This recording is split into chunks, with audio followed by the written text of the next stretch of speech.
Okay, so I promised you guys that I would talk about the old system before I ended up actually getting the new system put in, and because that video kind of decided to disappear, we're gonna go ahead and do that now. I ran to Micro Center yesterday. That was a trip, by the way. I ended up getting a new keyboard, new mouse, new keyboard, new mouse. It's honestly really cool. It's the K70 Rapid Fire, so it's got those MX Speed switches on it, and then it's the Logitech G502 Proteus Spectrum. I have the keyboard set up, obviously, but the mouse isn't set up quite yet. I'll set it up in the new system.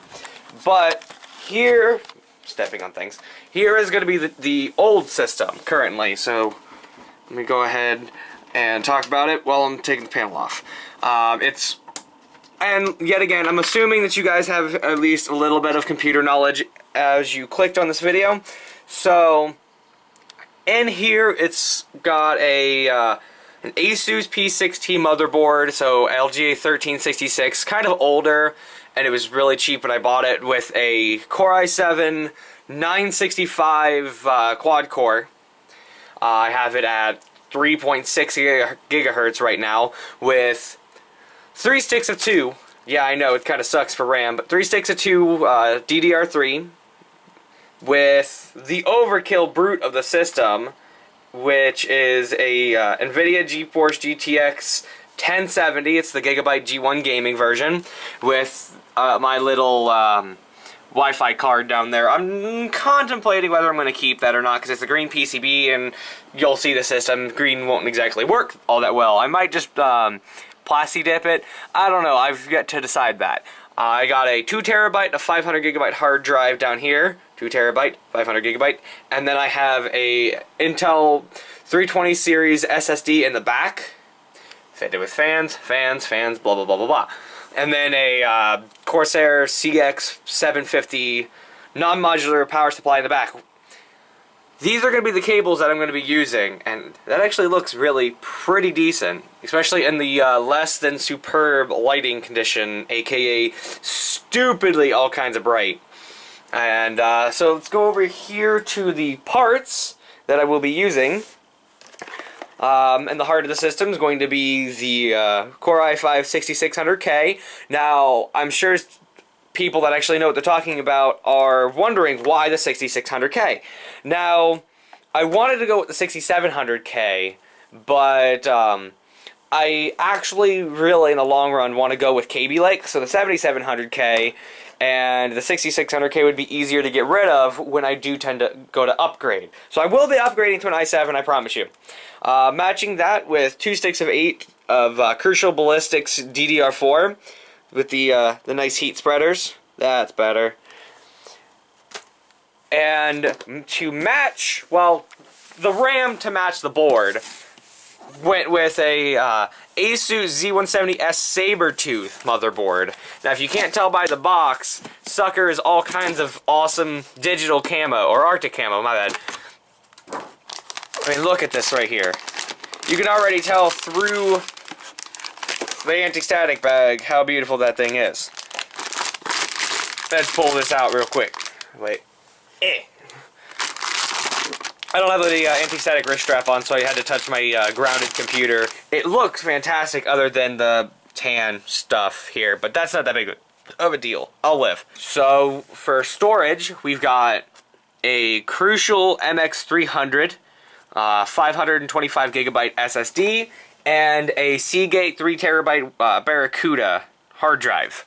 I got the Crucial, the Barracuda to me was a no-brainer, because I've only had one issue of Seagate, and I'm not going to have that issue in here because it was something with a SATA plane.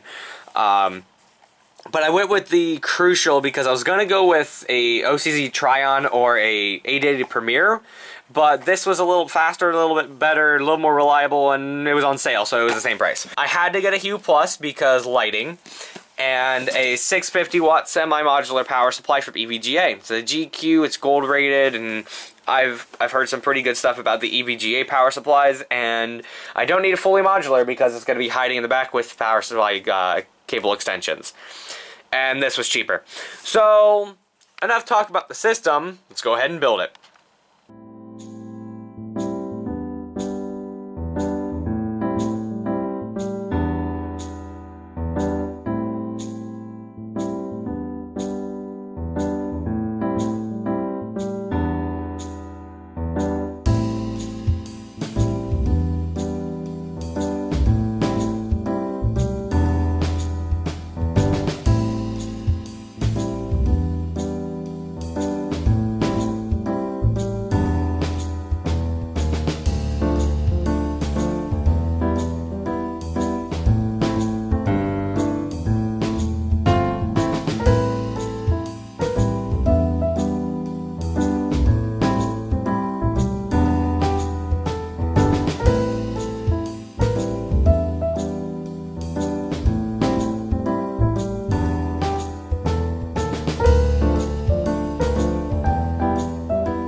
Okay, so here's the new system for you.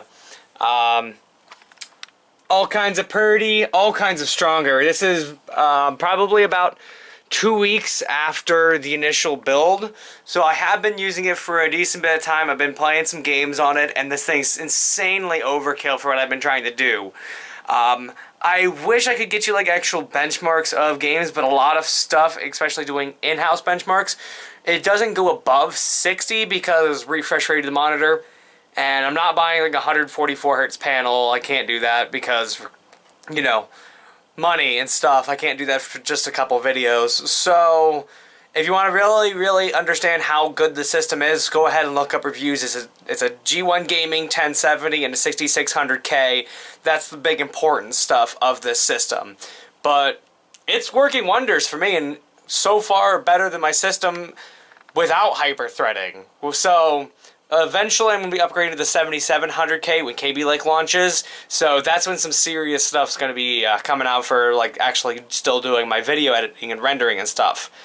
So next time you guys will see this system, there's going to be some water involved, and it's going to be freaking awesome. Catch you in the next video, guys.